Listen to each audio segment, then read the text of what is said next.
Call me a snowflake. I am personally offended by that. I am offended by the sexual indoctrination of children.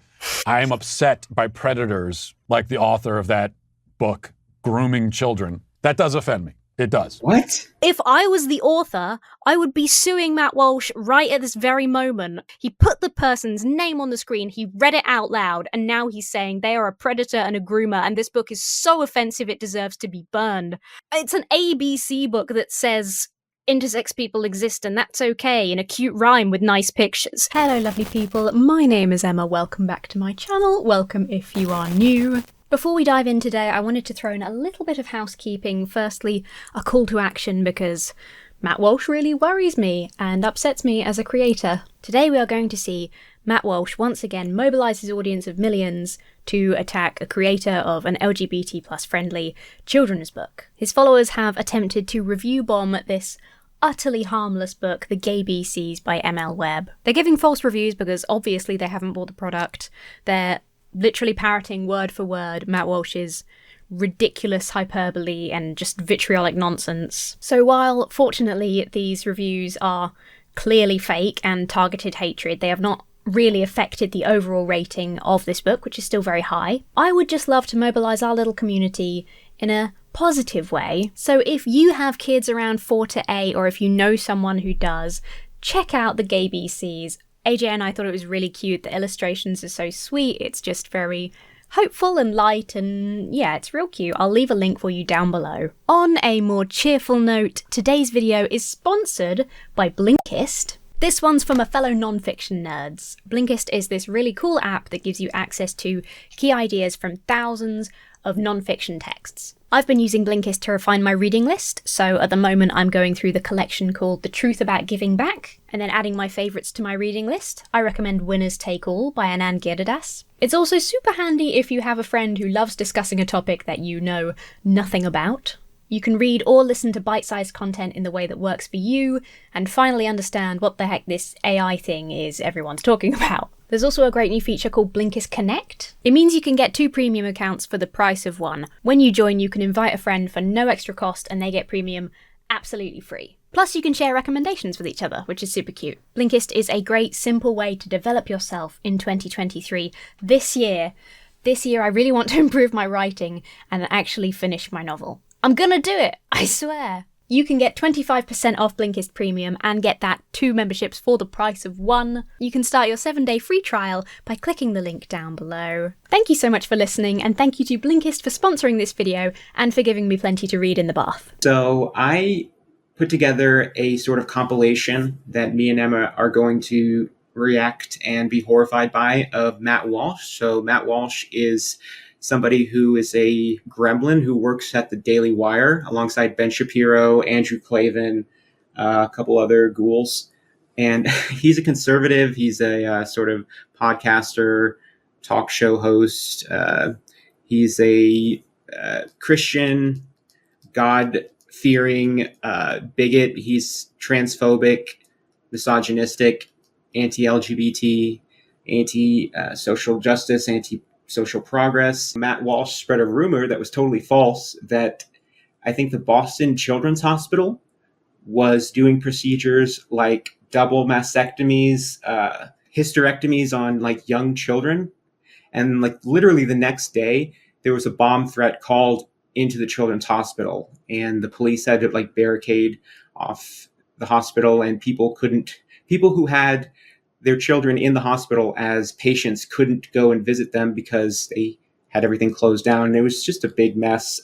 So yeah, we're just going to watch these clips and sort of give our commentary. Simple as that.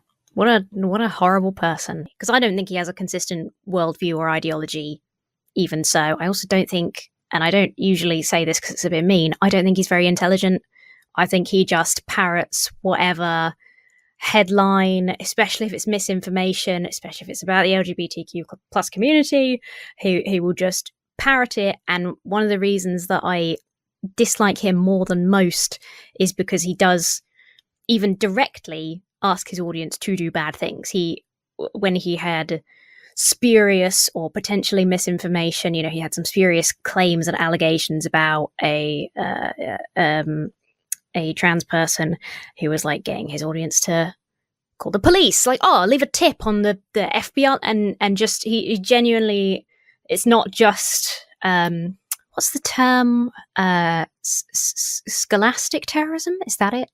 I probably can't say stochastic. I probably can't say the second word on YouTube, but yeah, not only does he sort of propagate, you know, the hatred that the LGBT people face in general, but he actually outright says, audience, mobilise, do these bad things. And it's like, and his reasons for doing so are always utterly moronic. So yeah, this is why we don't like Matt Walsh in a video. Okay, today we look at another attempt to brainwash and indoctrinate our kids through children's literature. This one is called the GayBC's because, of course, the regular ABCs are not good enough. If you're a gay activist, you need your own ABC. So you got the GayBC's. This is written by M.L. Webb. I think we should keep this in mind as we go through it. What's the age range of a book like this? 3 to 7 is about the age range for a book of this kind. You know, there are how many letters in the alphabet? All right, the GayBC's. A is for ally, a friend who is there to stand up for you with strength, love, and care. B is for bi. You can shout it out loud. I like boys and girls, and that makes me proud. Bisexual is this is, again, we're talking kids 3 to 7 years old. Yeah, we cannot let young children know that bisexual people exist. Imagine. I mean, imagine the horror. How, when, do you know, like, roughly when this video is from? May 21st, 2021. That's amazing. He made this video after releasing Johnny the Walrus then. Because that was that's true. March. And that, so he didn't outright say anything was right. He just listed things and then sort of raised his eyebrows to sort of be like, you do the math. But he was complaining that this book, it's an ABC book, which goes, okay, there's apparently rules on how to do an ABC book. I don't know. Authors in the comments, let me know. It's complaining that it's for, say, 3 to 7 year olds, and it's going to be too adult, is the implication he's trying to make. I mean, it mentions bisexuality. That's too adult. His book, Johnny the Walrus, is entirely about trans ideology, right? Trans ideology, that's what he would call it. Right. It's about trans people and how the left wob is too moke. Too moke. Oh my god, I can't speak. The leftist mob is too woke, and God, I'm already falling apart. I was like, is she making a joke? Oh, or I'm trying to develop new language to add to the repertoire. It's okay. I won't judge you. His book is for 3 to 8 year olds. And like part of the criticism, which he did not handle well, he did not deal with criticism of his book in a very flattering light. I know some children's authors that had a big problem with how he handled criticism. A lot of the criticism, and this is some of what I had to say about it, is the book is way too adult for that audience. They don't understand what he's talking about. Like, there's a video which is on his channel where he reads his book to a group of kids and they have no idea what he's talking about. Because of course they don't know about the woke media trying to enforce kids being trans, or like he's done a super inappropriate adult topical children's book for 3 to 8 year olds, and he's going to sit here and complain that this book called the GayBC's exists for that exact same age range, except this one is going to be written far better and like kids are going to actually be able to understand it. And we're talking to them about being bisexual. Yeah, for all the 4-year-old bisexuals out there, kids at that age don't have a sexuality. That's something that develops over time. The book is not saying, "Hey kid, you are bisexual by reading this." It's just saying, "I'm bi, the character in the book. We, like people like us, like me and Emma, we actually exist."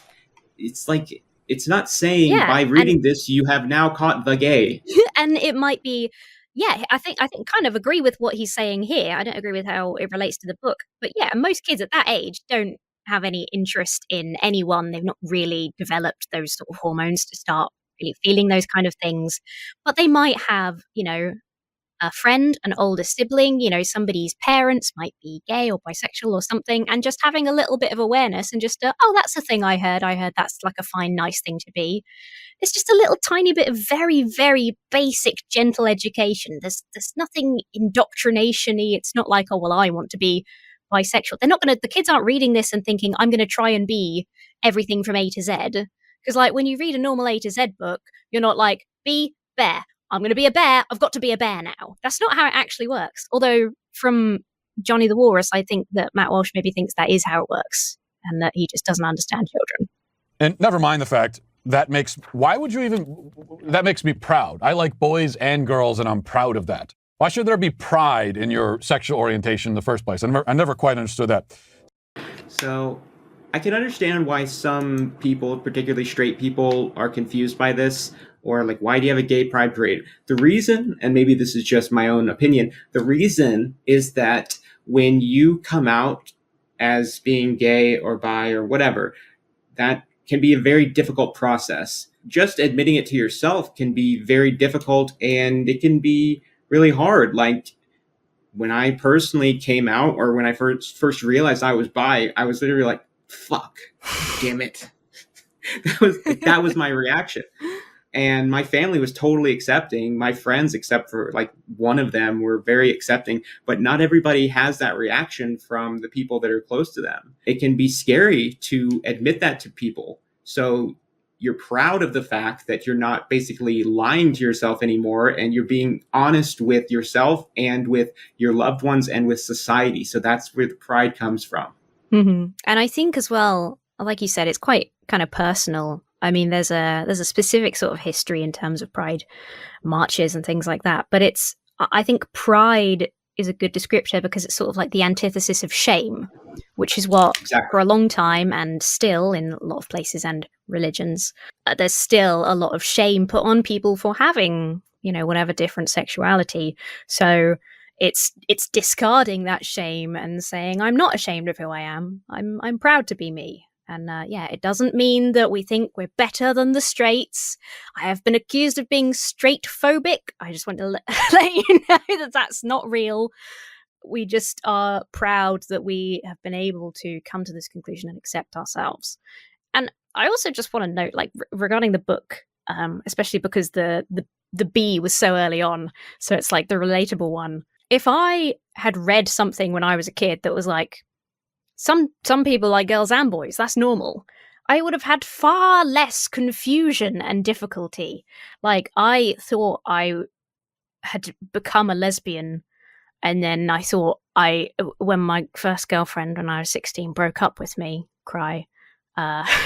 when she broke up with me, I thought I was supposed to go back to being straight, and I still was attracted to boys. So I was like, well, I guess I'm straight again now, or do I, now that I've sort of, I definitely like girls, so I guess I'm not allowed to like a book. It was very confusing. And if there had been a very simple book that was like, oh, some people like girls and boys, I would have been like, oh, okay, it's that. Phew. Press F in chat for Emma's ex. For me, like, I had so much like internalized homophobia just growing up in America and being raised as a guy and a masculine society, and constantly, like, literally being afraid of people thinking that you're gay. Mm-hmm. When I was a teenager, I had an encounter with this girl who I found out that she had told somebody, or she thought I was gay, and I was so offended. I was like literally mad. And looking back on that, it's kind of dumb, but I was like so offended that, it was like my honor had been insulted. If only I had a children's book. We could have done with this book. D is for drag. You can strut and dance in clothes that you love, dresses, heels, or pants. Now remember, drag is burlesque for gay men. No. That's what it is. I mean, that's the history of drag. It's adult-oriented. It's highly sexual. It can be. Yeah, and that can be really fun for grown-ups. But that's not what they're referring to in this book for children. They're talking about, well, they're very specifically talking about kids being allowed to dress up in clothes that are supposed to be for the other gender or whatever. It's really not that deep. Clothing doesn't have a gender. No.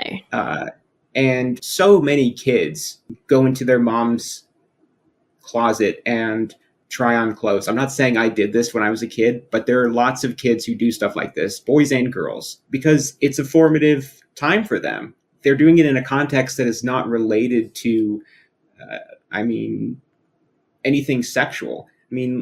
Drag can be sexual, but when it is done that way, it's usually in clubs where you have to be 18 or over 21 to attend. Mm-hmm. But my question is, why is it inherently bad for drag queens to be sexual?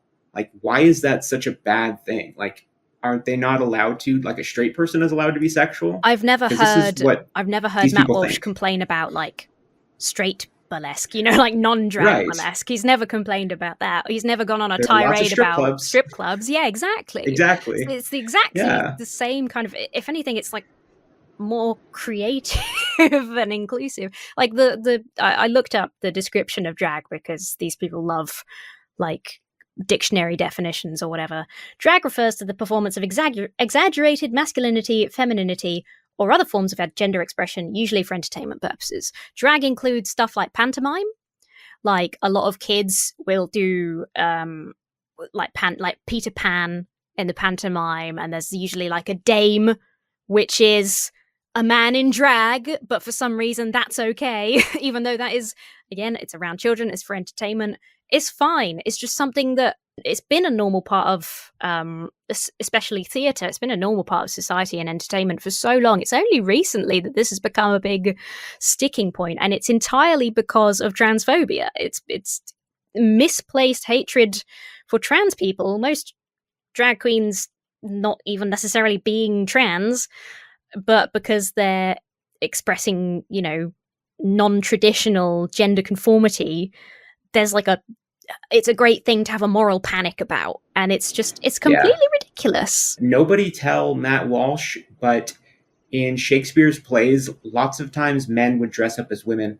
In fact, I think exclusively men would play women. I don't think they allowed women to be actors. Women were not allowed to be actors. So there's some really brilliant sort of, when you acknowledge that when you read Shakespeare, it makes some of those performances extra good, because you will often have, like you say, like a man playing a woman playing a man, and sort of ending up, holding up a mirror to men and masculinity and sort of questioning that. It happens all the time in Shakespeare plays, and yeah, there's like an extra third level there. It's like it's been part of performing arts for so far longer than the trans panic. Let's just say that. By its nature. And that's why when you look at a lot of these drag queens for the Drag Queen Story Hours and the names that they have, even the stage names that they choose are clearly sexual in nature. And then you just move your bum up and down like that, and that's twerking. So when just no context whatsoever. No context twerking. That person was not doing burlesque. They were not they were wearing they weren't even showing any ankles. Like that was not like a sexy burlesque show. That was somebody demonstrating twerking because it's a funny thing that the kids are into. T for twerking. I just love how that was so taken out of context. Just throw that right in the middle there to be like, I love the way, I say love, it's like a haha, this is a Matt Walsh thing. I hate it because for some reason Matt Walsh is compelling to some people. I hate that he just says so stuff many like people. He's just like, most of them have sexual themed names, and you're like, what says who? Where's that written? Where's that law? The people who do drag story time, drag story hour, anything like that, they're not like, hello, I'm fuck me buttercup kids, and let me pull down mid dress and let's get on with it. It's not like that. It's like he can just make any claims he wants, and because they appeal to common sense in that they reflect the things that this kind of crowd, the Matt Walsh kind of crowd, will often read and hear, they assume that it's true. So he can just say whatever he wants and just get away with it. It's so frustrating. I like how we didn't get a single example of a name, but I'm a fan of RuPaul's Drag Race, and on that show, I think my all-time favorite drag name is Sharon Needles. That's amazing. Drag is being foisted on kids. That's what's being foisted. E is for equality. We're on the same team. We all have the right to love, hope, and dream. Is it not foisted? Is it not being foisted on the kids? Isn't that like saying it's being pushed on the kids? I just feel like that was... I only say that because for some reason Matt Walsh is my one, like, bugbear with people thinking that he's smart and knows what he's talking about. And when he says something stupid, I want to highlight it. I'm pretty sure it should be foisted and that he's just randomly used, like, the present tense in the middle of a past tense. So it's not important, but... No, it's not. On Google, it says, how do you use foist in a sentence? The example is, the title for her novel was foisted on her by her publishers. When I was young, my parents often foisted me upon a reluctant aunt for the weekend. Foisted. So, just another example of how he's an idiot. That's true. I can't disagree with that. We all do have the right to love, hope, and dream, whatever that means. I have the right to dream and hope. You do. I'll agree with you there. F is for family, related or found. G is for gay. It's a word that implies you're a girl who likes girls or a guy who likes guys. And now we're really getting into it here with I. I is for intersex. Some are born with the parts of both a boy and a girl. Bodies are works of art. Okay, yeah. Some are born intersex. And by some, we mean about 7 people in the whole world. What? Which is more than 0. That's more than 0. That's not true. It's not true. Do you see what I mean when I say he can just say whatever he wants? He feels comfortable doing this show and just lying and just making up whatever facts he wants because people will believe him. I hate that. But it doesn't even really matter, because this is the exact argument that I hear every single time I encounter somebody who's like, oh, there are only 2 genders, and I try to talk to them about intersex. The immediate argument they make is that there's a small amount of the population who are intersex. And I'm like, yeah, but it's more than 0, right? Yeah. So as long as it's more than 0, by definition, you can't say that there's a gender binary because these people fall outside of the binary. Exactly. But and it's like... this is the only argument they have. Yes, that's a minority group of people, but minorities deserve rights too? Like, what... What's the implication? And we don't do this with anything else. You know, like there's diseases that affect like 7 people. You know, there are diseases that affect like hardly anybody. Lou Gehrig's disease. But we still, when we find those, we work really hard to spread awareness of those things so that if you do encounter one of those people, you know, or if a doctor encounters one of those people, they actually recognize that. And, you know, then you can be more helpful to them. It's like, there's no other situation in which we're like, oh, it's a small group of people, fuck them.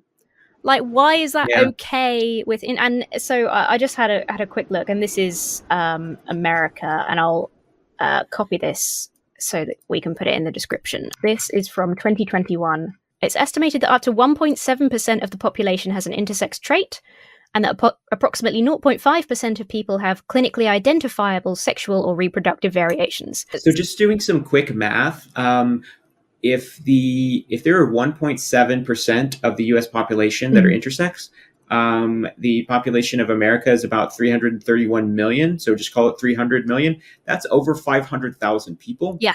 Just in America. So that's more than 7. Yeah. It's like it's an enormous number. When you go down to the individual, it's enough to care. And the reason that intersex awareness is important, and it's something that tragically is often overlooked, and thanks people like Matt Walsh, something that I feel like they used as a bit of a political football in the discussion of trans people, because not all intersex people are trans. It's something that needs to be discussed more because it is one of the causes of mutilation in children a lot of the time. The girl that I knew had surgery performed on her when she was a baby, and that affected her for the rest of her life. And that's why it's important for us to understand that some people are born that way and that's normal, and we should treat that as normal, because when we say, oh, there's hardly any of them, they're just weird outliers, that's why we end up, you know, mutilating babies, because we think they're weird and wrong and we have to fix them to make them like the rest of us. If we all just learn from an early age that, oh, some people, their bodies are born a bit different, but that's fine, you know, as long as they're medically healthy and safe, it's just a normal thing, it's fine, then suddenly the planet would be in a much better state. But for some reason, they get lumped into this conversation. Why are let me ask you, why are intersex people, so-called, why are they lumped in with gay, trans? What do they have to do with anything? Because LGBT is people who are gender minorities. I like gender and that sexual minorities. they're lumped in to this book, and they're also so-called intersex. Yeah. Matt Walsh is a so-called heterosexual male. Like, why are you saying it like that? That's so. She's just like trying to make it sound weird and made up or something. It's very bizarre. Like, it's like an attempt at sort of propaganda, but he's not very good at it or very. I don't know. It's really freaking weird. Also, it's like it's an ABC book. You know, they're gonna do the letters A to Z, and it's like, yeah, it's about being different and that being okay. Like, of course that's in there. He was complaining earlier when it said about dreams and hope and things in this children's book. Like, what does he want? Is it just me, or does Matt Walsh look especially sinister in this screenshot? He really does. I think he's got like an evil Lair vibe with that. Is that a fake background? Does Matt Walsh play the No, banjo? that's real. I doubt it. Intersex, that's a medical condition. That's a deformity.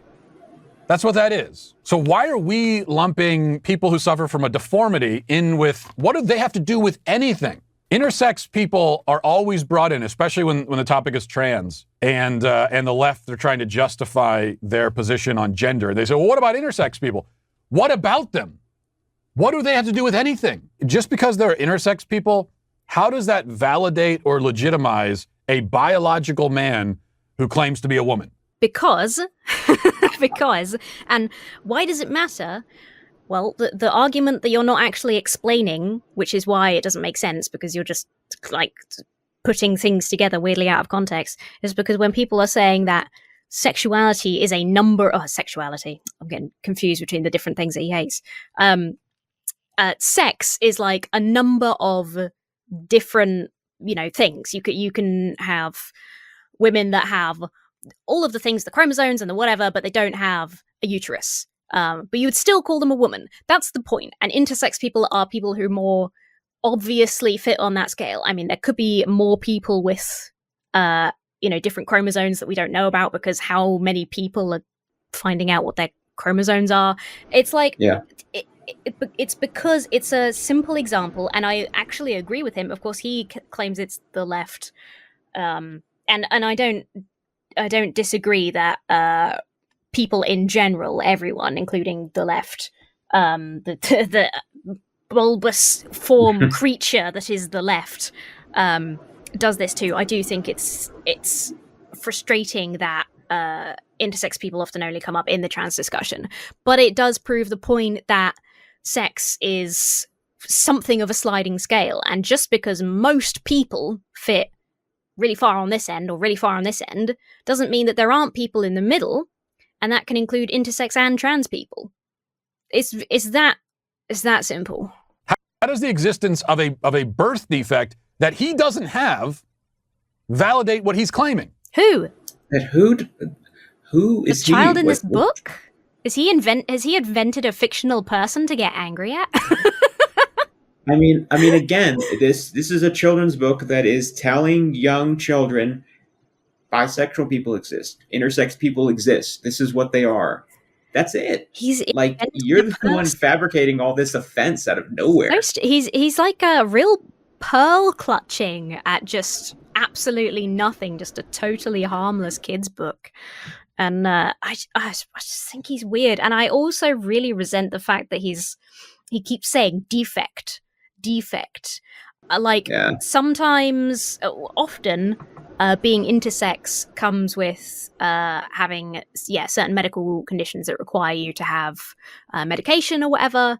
But so does I have to have medication at my time of the month because I was born a female. Like, it's not that. I apologize. It's like that happened to you. It's like getting diabetes, like getting insulin or something like that. It's like, you wouldn't be like, I'm sorry that you're deformed. Like, you would factor into this discussion, but you don't because you're deformed. Like, what a fucking horrible way to talk about people. Yeah. Lots of times people are born healthy, but sometimes they're not. And it doesn't reflect on the self-worth of that person. They still have rights as a human. Yeah. You know? And what better way to help people be more understanding of people like that than to just gently and politely, again, introduce that as a topic. Like, oh, some people are like this. Why is Matt so angry about that? And then why are we telling kids about intersex?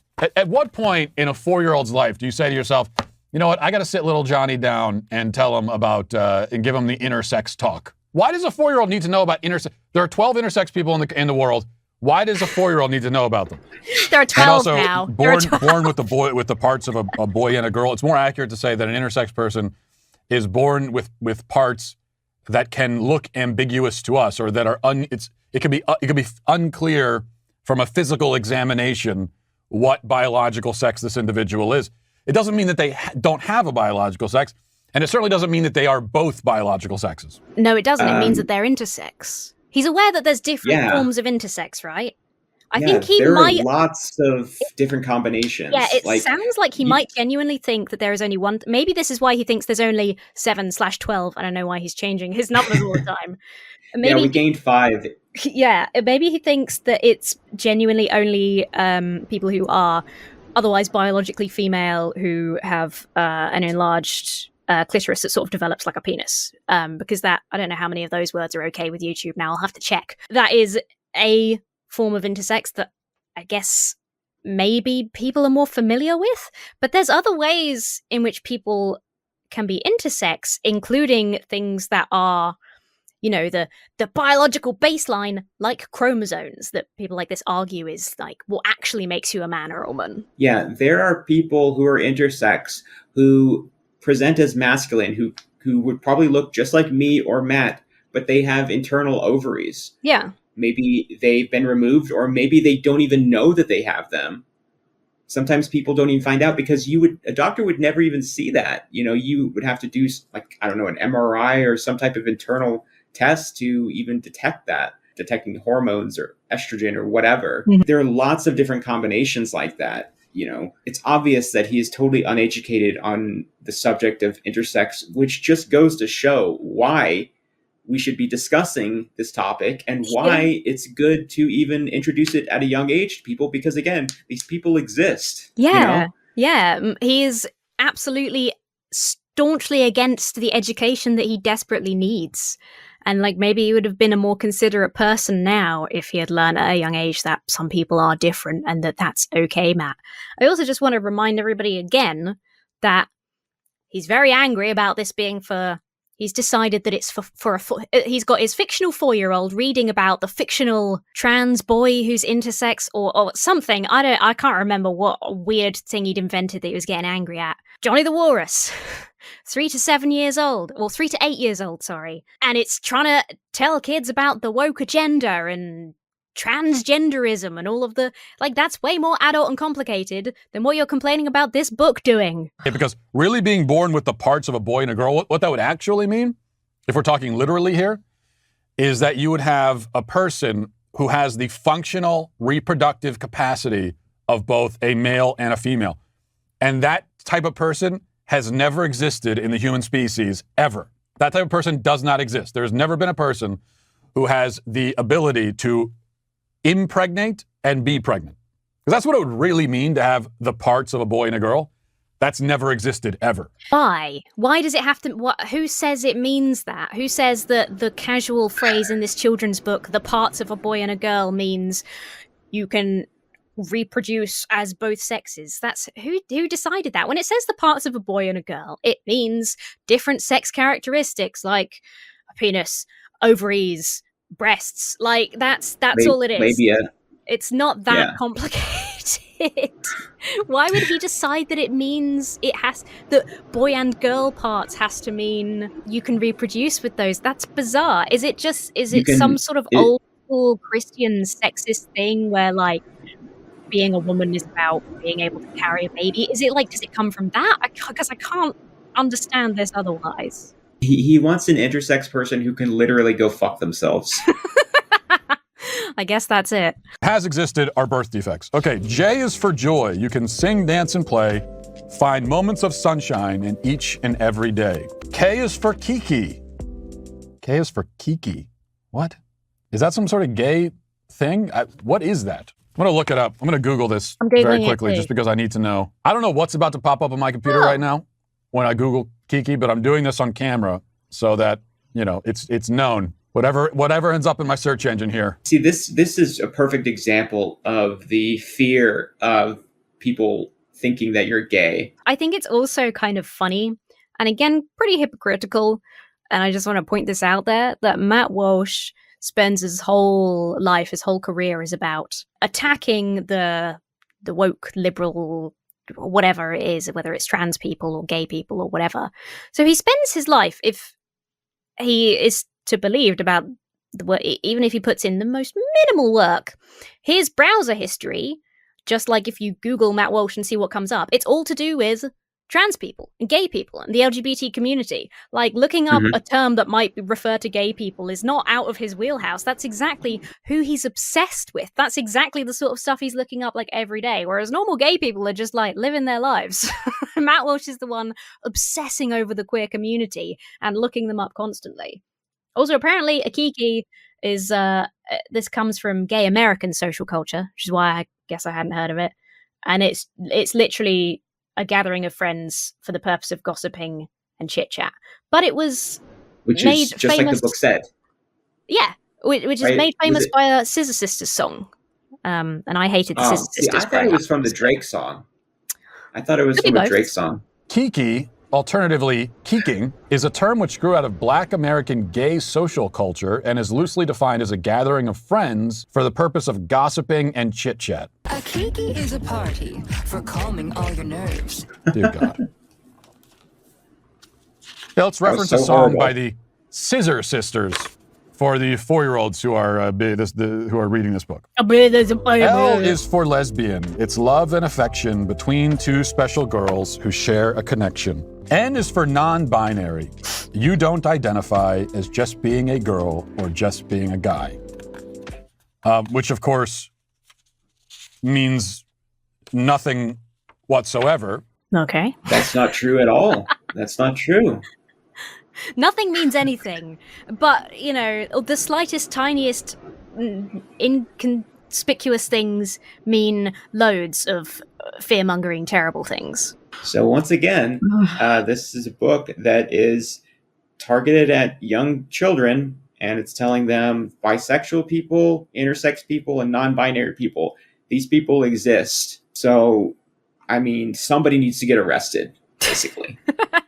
A young boy doesn't know what a girl is, really, doesn't even really know what a boy is. He has very little understanding of any of this. And so for a young boy to say, I don't identify as a boy, that is a statement that has no meaning coming out of his mouth. What about if an adult says Actually, it has no meaning coming out of the mouth of any. Oh. But his well, we know Matt Walsh doesn't know what a woman is. He was he was just arguing that it doesn't mean anything because kids are too young. Kids are a lot smarter than people like Matt Walsh give them credit for, I think. Yes, also, like, 4 to 7-year-olds know what a boy is.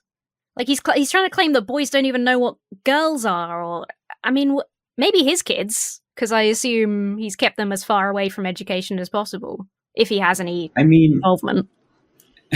This is the fundamental misunderstanding that he has with this book. The book, when it introduces these terms, it's not saying, hey, you, young child, by reading this, this is what you are. It's not what it's saying. It's just introducing the topic to them.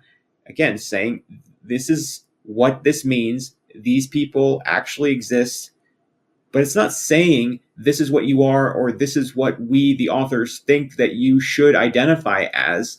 It's just introducing the topic to them. There's going to be a lot of people who maybe later in life might come and be introduced to these words, and they might find a term for something that they felt or that they were struggling with that resonates with them deeply. And when they realize there's actually a term for this, and there's actually a community of people who are actually like me, that can be a powerful thing. So it's stupid how he's minimizing this and really misrepresenting it. Yeah. P is for pan. You connect with a vibe, no matter the gender. It's about what's inside. That sounds very scientific. Connecting with a vibe. What does that mean exactly? And yeah, that's another pansexual. I have to say, I am surprised that the illustration did not have a pan in it. I mean, that seems like the obvious Missed joke to go for. opportunity. I mean, I always just identified as bi because nobody knows what the fuck pansexual is. Yeah, I use both because if you use both, then you get access to all of the colors. But nowadays, when I was younger, pan and bi were more different. A lot of people use bi to mean the same thing as pan now, so it doesn't really matter. But so I used pan when I was younger, and I tend to say bi more now. Pansexual, from what I understand, is someone who is attracted to anything. All takers. And that's a concept that we need to introduce to kids, of course. The book literally... this is a book for, like, 4-year-olds, and Matt didn't understand. This book is too complicated. That's why he doesn't like it. What it means to an adult is very simple. And like I say, there's a lot of discourse, which is sort of why I stepped away from being too worried about labels in general. There is some discourse that has been a bit extreme in some places on what bisexuality means versus what pansexuality means. And it's generally sort of accepted that bi is the umbrella that includes things like pan. But all pan is, by definition, is just, it doesn't mean being attracted to anything. I'm not going to fall in love with a hairbrush. It means that somebody's, as far as my experience has been, somebody's gender hasn't really impacted my attraction to them or how much I like them. That's all it means. It just means that you're not really fussed about what gender somebody is. It doesn't mean you'll take anything. That's like an old sort of bisexual myth about being like greedy or something. That's super, super homophobic and biphobic. That's my understanding is that some people consider pan to be a more inclusive term because sort of by definition, bisexual can be seen as kind of limited because it's saying that you're attracted to two genders, but pan is saying you're attracted to all genders. It's not limiting it to two, which is bi sort of is contributing to the idea of a gender binary where pan is not. I think it's generally now sort of accepted that bisexual typically means two or more genders. Right. It's a way of saying I'm not monosexual. Is sort of the overall. I mean, people will have different definitions for themselves, but generally, that's why pan was sort of appealing to me because I had met non-binary people. Although I guess Matt Walsh doesn't think they exist, so it doesn't. Pan wouldn't mean anything to him. I'd been attracted to people that didn't identify as male or female, and so that's why pan made sense to me when I was younger. But yeah, it's really, I think if anything, as a community, we're learning to simplify and not to beat each other up over terminology and things like that. Because when you've got people like Matt Walsh out here, like getting hospital staff bullied and harassed, like there's more important things to worry about. It's used to show pride, unite, and affirm. Yeah, queer is interesting because it was a slur, but then we were told, no, actually, it's because this is what they do with language. A word is okay, and then the left says, no, it's a slur now, and then a few years later they say, oh, actually, no, you're allowed to say that now in this certain people are allowed to use it in this context. So that is not what happened at all. So it was a slur originally, just like the N-word was basically the worst slur that there is. And in both situations, the marginalized group decided to reclaim that word and make it a term of endearment for their own people and treat it as a positive term. So you reclaim the slur, and by doing that, you take away the power from the bigot to say, oh, I can hurt you by saying this word, because you take away that power by saying, this is what we're calling ourself now. But like we were talking about earlier, and this is something that a lot of people have pointed out in kind of, because for some reason there's been a resurgence in the discourse around the word queer recently. I don't really know why or what sparked it. Just because everything sort of vaguely gay is like taboo at the moment, I guess. When like we were kids, it's probably because, it's a fresh generation of queers now sort of growing up. And when we were kids, gay was the insult. Gay was the thing that people would say to us as a means to be demeaning. That was essentially used as a slur against people certainly when I was growing up, and it sounds like you too. But, the queer really means strange in a historical context. It means strange and unusual, and gay really means happy. And it's like, the language argument is so stupid, and this is why I used like a definition earlier, because these people cling to language as if there aren't people whose entire jobs is to update the dictionary like every day. Like, language evolves. How much of your language has changed over like the last 100 years or so? Tons, of course, absolutely boatloads. Like, that's what language does. R is for respect. It's the right decision to treat everyone fairly. Make it your mission. You know what's not the right decision? To write a book like this for kids. You freak. Me at Matt Walsh when he released Johnny the Walrus. You freak. What were you thinking? It's got Matt Walsh as a baby in a nappy. You can't say that, we needed a gay alphabet book because of all those straight heterosexual alphabet books out there.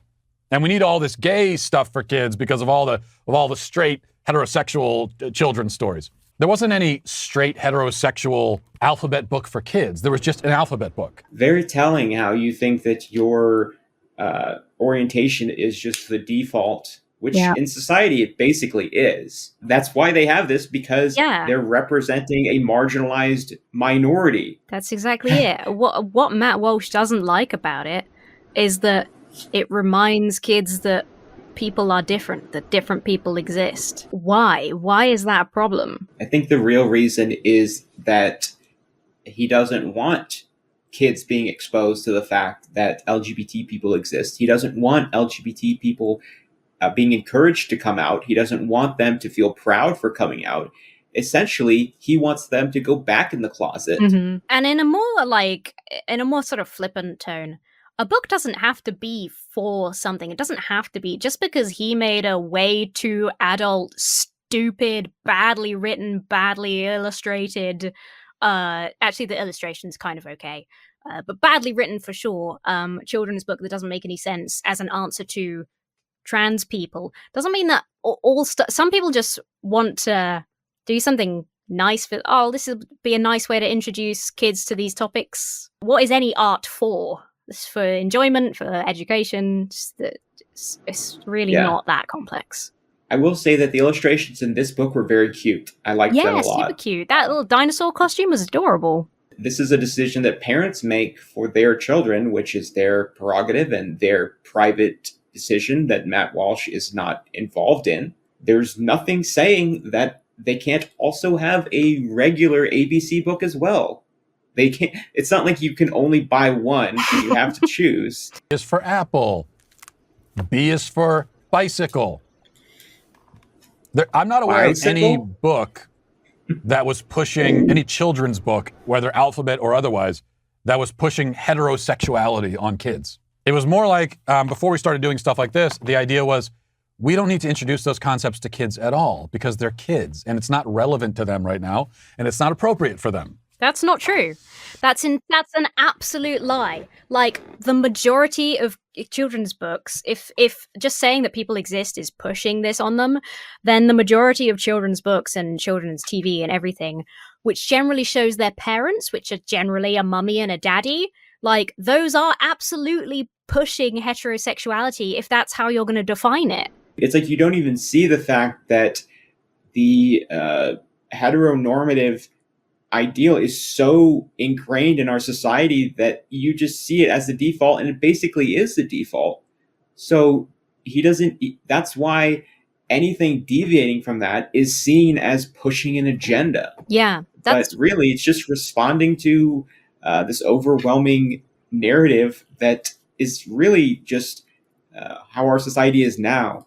Things have not been like this for all of human existence, you know. It's why there is such pushback to, say, a gay teacher coming out. Kids don't need to learn about this, but I heard about my teachers' wives and husbands, and sometimes they would come to the school. What, you're supposed to hide your spouse if you're gay, but if you're straight, it's fine because that's normal. Like, these arguments are not the arguments they should be making, because they can very quickly be debunked as bullshit, because they don't care when it is a heterosexual person or person who has a partner who is a different gender or whatever. Like, it's so quickly shown to be hypocritical that Matt Walsh, and this is again partly why I think he's kind of stupid, he should just not use that as a talking point, the whole pushing this on them, because he's basically saying, well, this book is pushing being gay and stuff, so where they were never pushing heterosexuality. And you say, well, no, if it's how you define it, then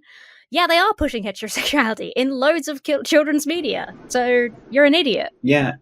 And of course, Matt Walsh's children's book wasn't pushing anything when he released it. So aggressively pushing an agenda on 3 to 8 year olds. T is for trans. It's a brave step to take to live as the gender you know is innate. Well, it's not innate though, because something is innate if it belongs. Something is innate to you if it belongs to your essential nature. You know, if it's fundamental to you. And if you're a biological male, then being a female is the opposite of innate. It doesn't belong to your nature whatsoever. V is for Vogue. Time to strike a pose, dance to the music, and put on a show. W is for Wonder. With so much to know, always ask questions to think, learn, and grow. X is for X. X is for X. You can write it down when you don't prefer M or F as your pronoun. All right. I can't believe I actually got through this whole damn disgusting thing. I have normally been opposed to book burn. The sound effect was pretty funny. I will give him that. That was pretty funny. I love how annoyed he gets at the ones that are just nice, which is like 50% of the book is just like hope and dreams and wonder. He's adorable. Like, oh. I liked it. I mean, I thought it was very cute. It was cute. Most of the stuff was not even relating to LGBT stuff. It was just like harmless. Being encouraging, and I thought the art style was great. I really liked it. Yeah. But I would make an exception for that appalling mass of insanity and filth. You know, we always hear people complaining about things being offensive, and most of the time the offensive thing is not really offensive at all, or shouldn't be. But that right there, that is offensive. That is actually offensive. I admit, call me a snowflake. I am personally offended by that. I am offended by the sexual indoctrination of children. I am upset by predators like the author of that book, grooming children. That does offend me. It does. What? But that's what this is. This is grooming. Imagine if you were... No, it's literally not. ...out with your child on the playground, and a grown-ass man walked up to your kid and said, hey, little boy, want me to tell you what a pansexual is? Hey, kid, come here. Are you bi? Are you bisexual? You want to hear about bisexuals? Let me tell you about it. Come to my van and I'll tell you about it. Okay, so the difference here is that this is a parent who buys the book and reads it to their own child. Okay, this is not a stranger approaching your children without your consent in a park who has a creepy van. This is just so obviously conflating creepy, like, abusive weirdos with a children's book about LGBT stuff. It's just so obvious his grift here. It's like, what a dick. Painfully obvious, and everything he said there was just horse shit that he made up to sound like he's really so offended by a book that says bisexual people exist, etc., that he's advocating for book burning. He's calling, okay, if I was the author, I would be suing Matt Walsh right at this very moment for fucking libel or slander. I can't remember which one it is. I can never remember the difference between them. Because he's saying that they're a child groomer, and I can't remember the wording he used, but he called him a freak and a predator. And libel is in writing. He's saying, oh, thank you. He showed the person's, and this is what I was saying earlier, which is the thing that I actually hate the most about Matt Walsh and what he does. He put the person's name on the screen, he read it out loud, and now he's saying they are a predator and a groomer, and this book is so offensive it deserves to be burned. It's an ABC book that says intersex people exist and that's okay in a cute rhyme with nice pictures. That's fucking disgusting and absurd. I am offended at Matt Walsh, and I think my offense is more justifiable than his at this just nothing, at this just children's book that he can choose to not buy for his children. Yeah, he's clearly like grasping at things to get mad and offended at here. And this is just a great screenshot of Matt Walsh. I think this is yeah. So this is very typical of Ben Shapiro. I think we're going to see this later in the video. Ben Shapiro and Matt Walsh will sometimes show compilations of, GNC people on TikTok, and they will always show the username of these creators to their literal millions of fans and viewers. Like, what do you think those people are going to do? You think they're going to brigade the account and write terrible things in the comments? Of course they are. Yeah. Yeah. And he does it completely intentionally.